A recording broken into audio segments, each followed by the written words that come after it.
alaykum qizlarlar, charchamabsizlarmi? Ahvolingiz yaxshimi?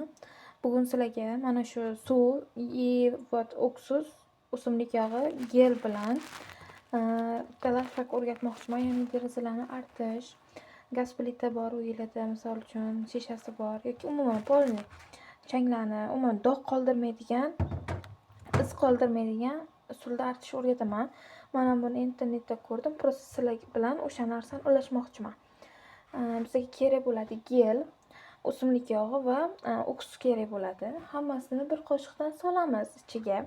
O'zi aslida men hozir yarim litrga qilganman. Asli videosida 1 litrga qilingan puflagichga solingan. Suv puflagichga.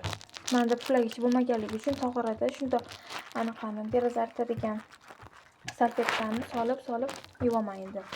Yuvib artaman kerak.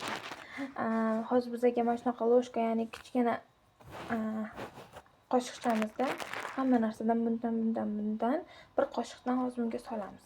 Qisqachalar birinchi gel solamiz. Men Green Life geldan ishlataman. Bunaqa teshib olganman, ko'p tushib ketmasligi uchun bir qoshiq gel solamiz.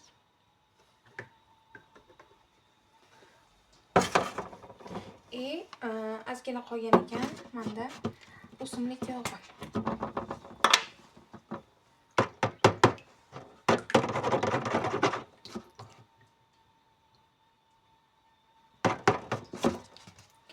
O'simlik yog'i bu ham bir qoshiq.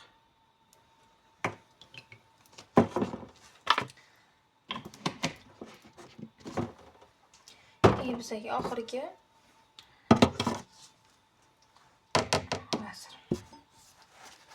kerak bo'ladi oksus. 70% bor hozir menda qo'limda. Bundan ham bir qoshiq. Kichkina qoshiqda. Osh tayyor. Endi buni aralashtirib, ondan artib sizlarga ko'rsataman. Bo'ldi.